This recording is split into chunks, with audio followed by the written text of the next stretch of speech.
者の死亡率は市内でも県内でもダント。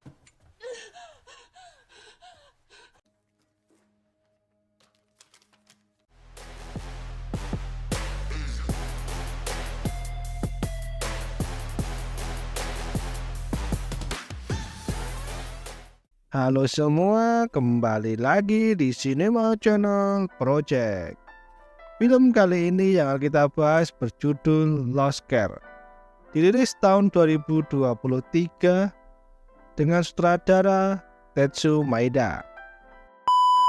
Sebelum filmnya dimulai ada sebuah kutipan nih yang berbunyi, berbuatlah kepada orang lain sebagaimana kamu ingin orang lain berbuat kepadamu.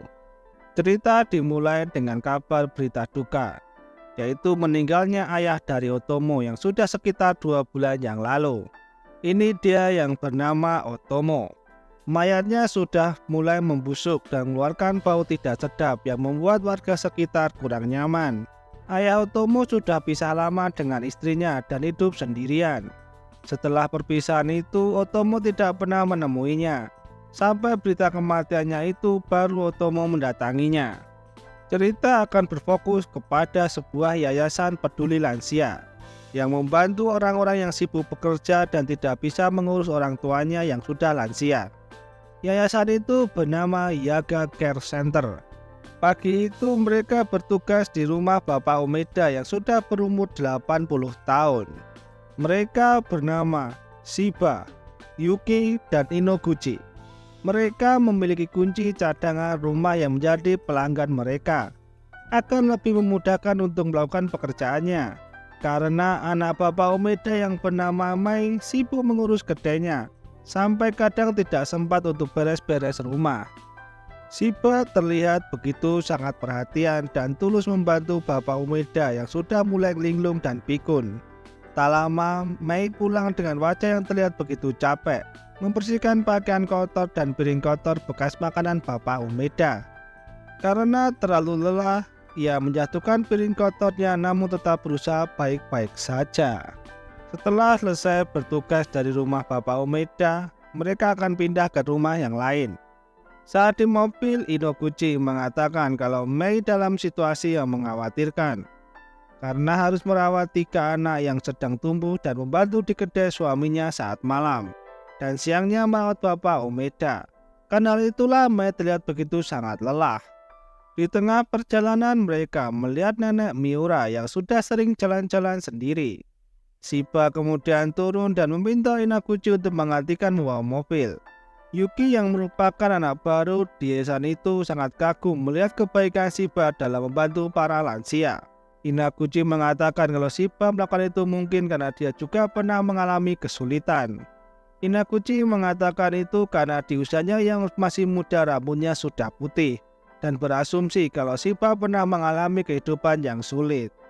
Shin berpindah ke kantor Otomo yang merupakan seorang jaksa yang sedang kedatangan nenek Kawauchi melakukan kejahatan kecil supaya dipenjara. Karena kalau di dalam penjara bisa dapat makanan dan tempat tidur yang nyaman. Nenek Kawauchi melakukan itu karena dirinya hidup sendiri dan tidak ada yang merawatnya. Walaupun Otomo tidak bisa melakukan itu, tapi nenek Kawauchi terus memohonnya. Berpindah lagi ke kantor Yaga Care Center, di mana terlihat direktur yang bernama Dan Motoharu sedang sibuk mengatur jadwal. Sedangkan Yuki sedang menaruh kunci rumah dibantu oleh Shiba. Setelah itu, Pak Direktur meminta Shiba untuk menggantikannya melayat di rumah nenek Hanemura karena Pak Direktur harus menyelesaikan laporannya. Dengan senang hati, Shiba menerimanya. Lalu Yuki dan Inoguchi juga ingin ikut melayat.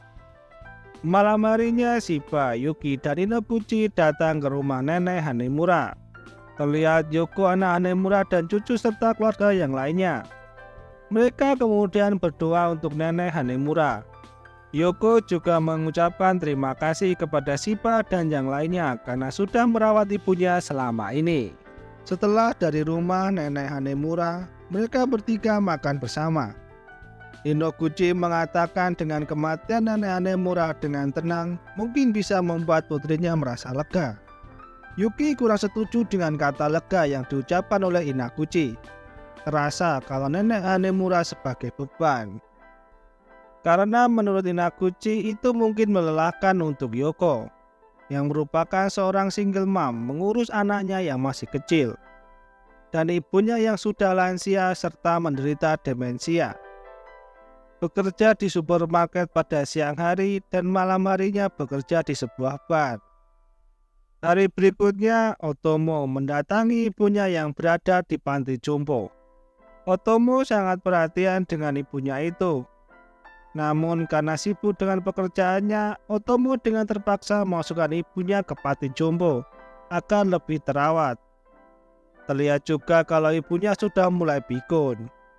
Di sisi lain ada seorang yang masuk ke dalam rumah Umeda dengan menggunakan kunci.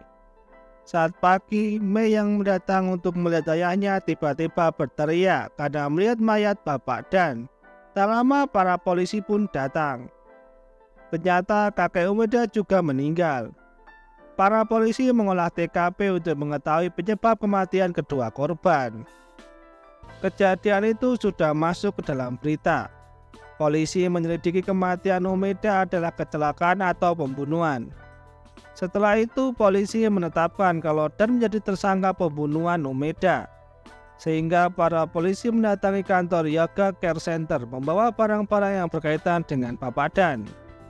Dari hasil lab, jasad Umeda ditemukan nikotin sebagai bahan untuk membunuh Umeda. Setelah itu, Yuki, Shiba, dan Inaguchi dimintai keterangan oleh Otomo. Yuki menjelaskan kalau dirinya baru 3 bulan kerja di Yaga Care Center. Ia tidak begitu kenal dengan Bapak Dan. Ia merasa kalau Bapak Dan terkadang terlihat emosional. Kalau Shiba memberi keterangan kalau Bapak Dan sering mengunjungi rumah kakek Umeda untuk perawatan home care, dan baru saja dianggap jadi direktur sehingga pekerjaan di kantor menjadi bertambah. Sedangkan Inaguchi memberi keterangan kalau Bapak Dan memiliki masalah keuangan dan seperti meminjam uang ke banyak orang, namun tidak meminjam ke dirinya karena ia juga tidak punya uang. Sering minum alkohol ketika datang ke kantor, sering bawa alkohol. Namun menurut Inaguchi, Bapak Dan bukan orang yang akan melakukan pembunuhan. Saat ditanya di mana mereka saat kejadian, Shiba menjawab kalau dirinya ada di rumah, makan malam, membaca buku, setelah itu tidur. Yuki setelah pulang kerja makan di sebuah kafe, setelah itu pulang. Kalau Inaguchi saat ditanya itu, ia merasa kalau dicurigai. Ia juga menanyakan kebenaran kalau kematian Bapak Dan adalah kecelakaan. Namun menurut Otomo kemungkinan besar, namun belum dikonfirmasi kebenarannya. Asisten Otomo yang bernama Kota menjelaskan kalau ada kandungan alkohol di tubuh Bapak Dan. Ia berasumsi kalau kematian Bapak Dan karena jatuh dari tangga. Di rumah Bapak Dan juga ditemukan kunci cadangan rumah-rumah klien Yaga Care Center. Ditemukan juga buku tabungan dan ATM atas namanya. Dicurigai juga kalau Bapak Dan sudah sering melakukan pencurian. Yang menjadi pertanyaan dari Otomo adalah mengapa Bapak Dan membunuh kakek Umeda. Tiba-tiba ia dipanggil oleh bosnya.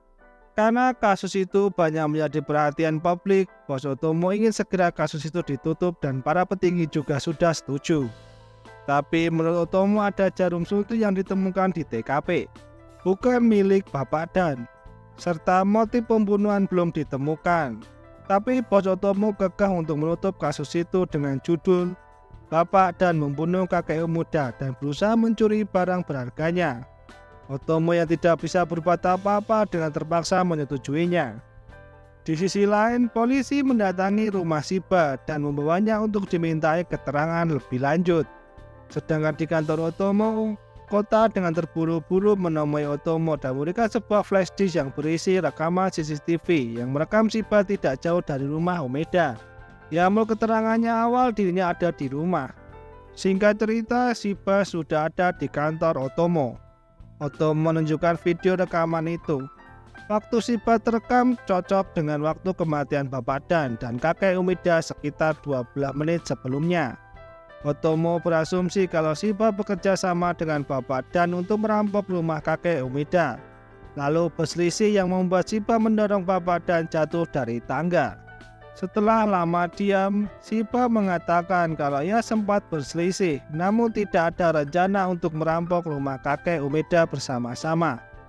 Shiba bercerita kalau malam itu ia memergoki Bapak Dan sedang berusaha merampok rumah kakek Umeda. Bapak Dan dengan gugup mencoba untuk menjelaskan alasan ia merampok. Bapak Dan baru saja bercerai dan harus membayar tunjangan serta menghidupi anaknya, ditambah cicilan rumah. Shiba coba untuk menahannya, namun Shiba malah dipukuli. Saat di dekat tangga, Bapak Dan terus saja memukuli Shiba, yang pada akhirnya membuat Bapak Dan terpleset dan jatuh dari tangga, membentur dinding. Shiba menganggap itu sebagai kecelakaan. Otomo bertanya apa yang dilakukan Shiba malam-malam di rumah kakek Umeda. Shiba menjawab karena kesehatan kakek Umeda menurun, ia menjadi khawatir dan coba untuk melihatnya. Otomo juga bertanya kenapa setelah kejadian itu tidak segera memanggil polisi. Shiba menjawab karena ia tidak bisa bolos kerja. Kalau ada 2 pegawai tidak ada akan membuat pelayanan terganggu, karena mereka kekurangan pegawai. Otomo dan Kota pergi ke rumah Shiba. Tidak banyak barang di rumah itu. Shiba juga suka memberi origami burung kepada setiap lansia dan membuat para lansia bahagia. Shiba juga menulis setiap hari catatan keperawatan yang ia lakukan, dan itu sudah berlangsung selama 3 tahun. Diketahui kalau orang tua Shiba sudah meninggal dan tidak ada kerabat dekat. Hari berikutnya, Kota memberitahu Otomo kalau ada 36 kunci cadangan yang ditemukan di rumah Bapak Dan. Kunci itu semua milik klien jaga care center. Otomo ingin menanyai semua klien, namun Kota mengatakan kalau semua sudah meninggal dan tinggal 3 yang masih hidup. Mengetahui itu, Otomo meminta Kota untuk mengidentifikasi jumlah dan penyebab kematian para lansia. Kota menjelaskan kalau ada total 69 lansia meninggal di rumah selama 3 tahun terakhir. Rata-rata 23 orang per tahun, 2 orang per bulan. Walaupun hanya 2 orang per bulan, tapi buat mereka itu sudah tinggi saat dibandingkan dengan care center lainnya di daerah itu.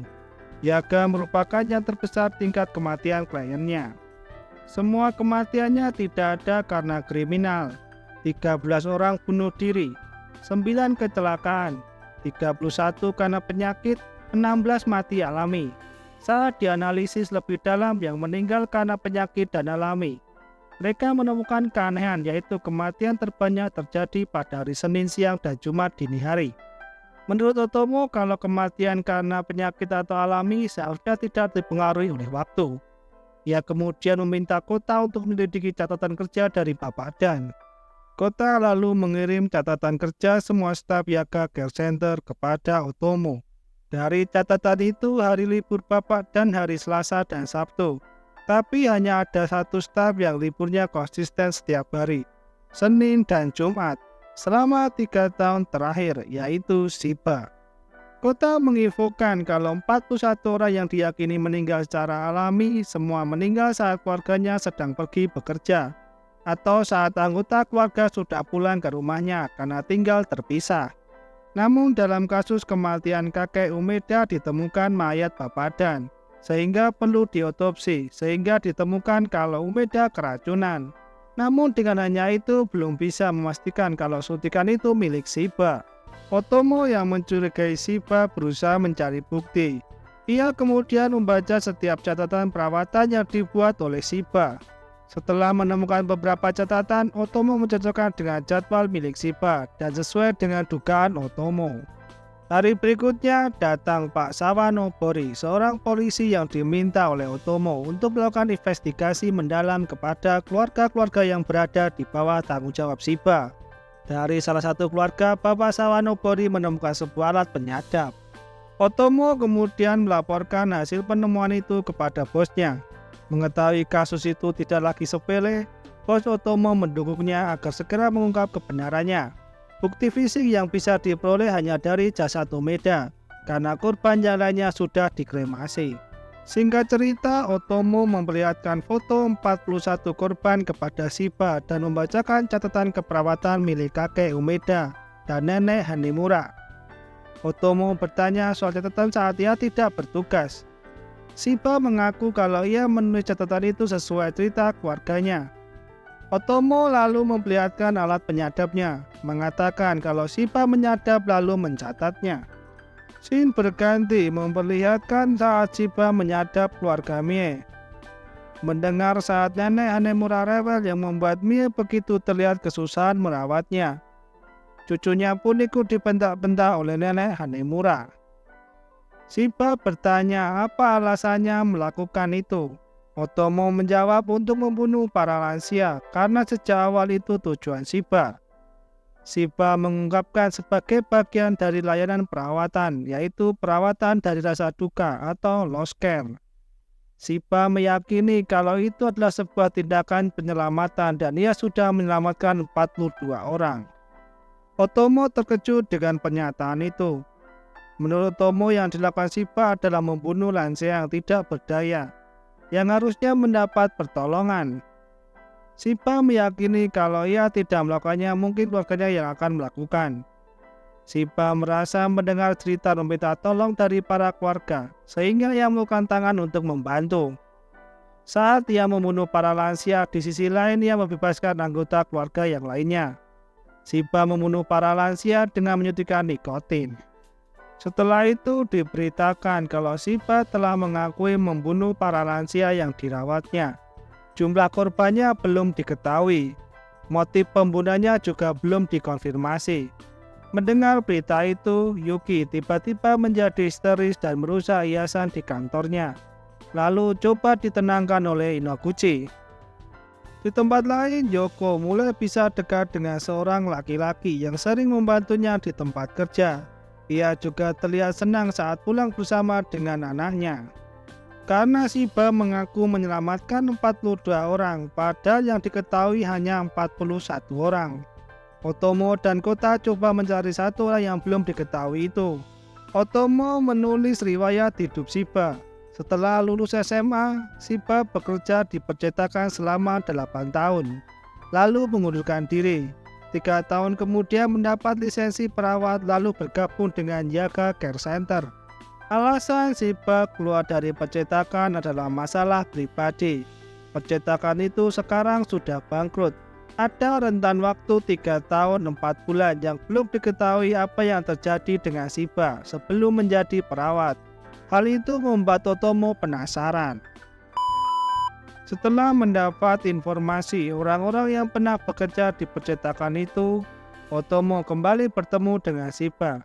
Otomo membahas soal ayah Shiba yang sempat terkena stroke dan sebulan kemudian sembuh. Tapi setelah itu muncul gejala demensia. Karena hal itu, Shiba kemudian keluar dari pekerjaan lalu mengurus ayahnya.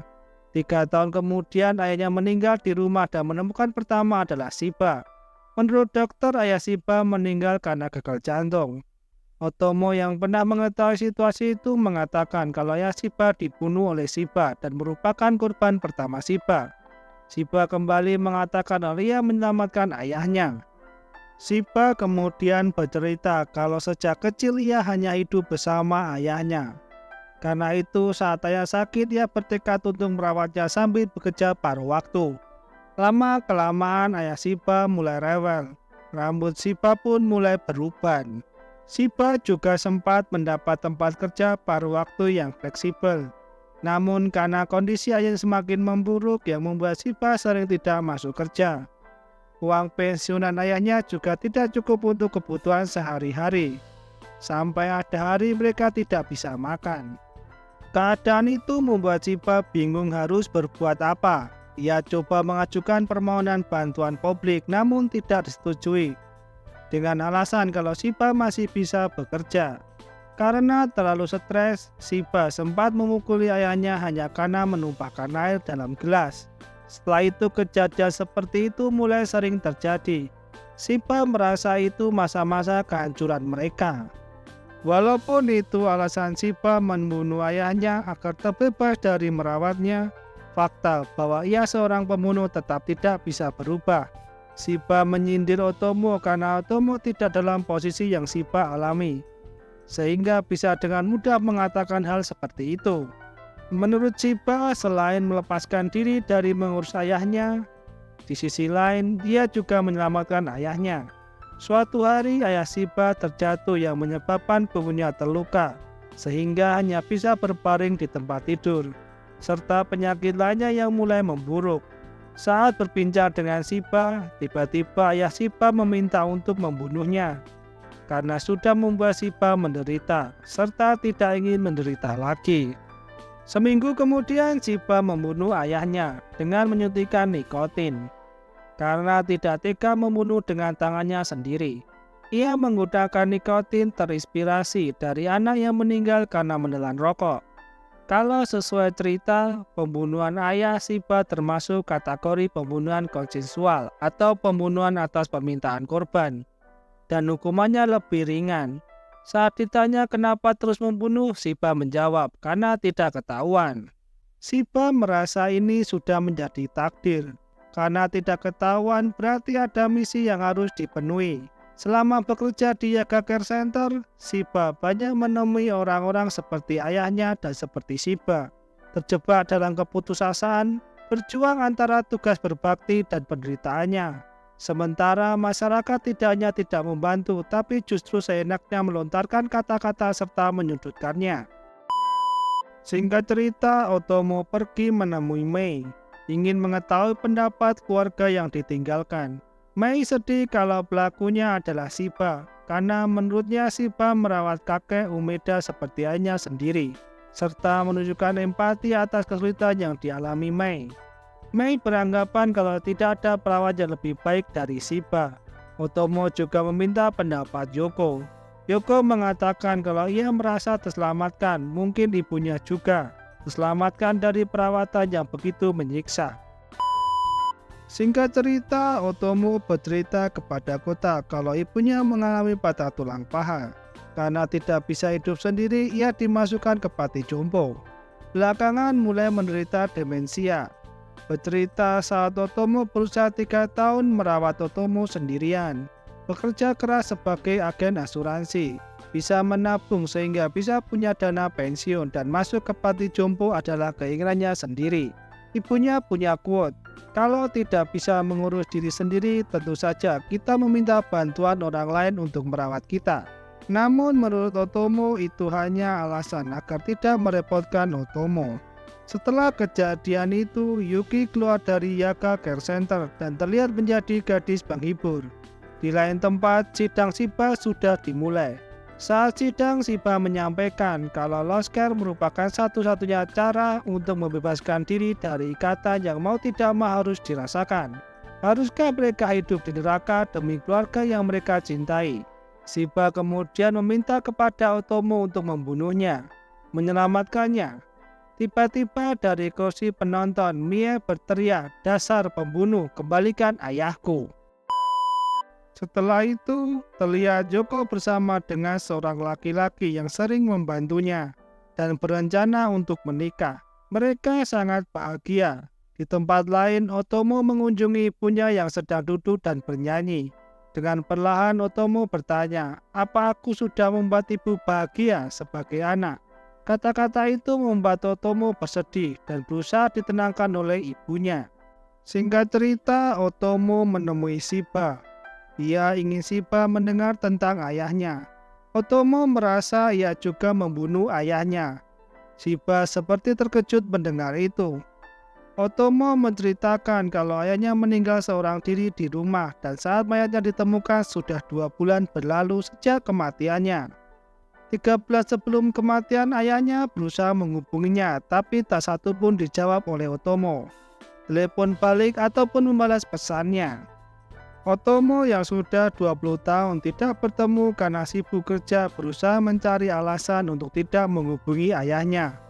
Otomo merasa kalau saja waktu itu ia menemuinya, ayahnya mungkin tidak akan meninggal. Ia berusaha lari dari penyesalan yang dirasakan. Ia juga menyembunyikan kabar itu dari ibunya yang penyakitnya demensia semakin memburuk. Hal itu dilakukan agar ibunya tidak tambah menderita. Namun sekarang Otomo bisa memberitahu ibunya tentang kematian ayahnya. serta bisa meminta maaf dari lubuk paling dalam kepada ayahnya. Karena itu, Otomo jadi kepikiran dengan Shiba dan menemuinya. Otomo juga memberikan origami burung kepada Shiba. Di akhir cerita, setelah membunuh ayahnya, Shiba menemukan surat di balik origami burung buatan ayahnya yang berisi, "Shiba, aku bahagia memiliki kamu di sini karena sudah telah menjadi anakku. Terima kasih." Membaca itu, Shiba pun menangis dan cerita pun usai.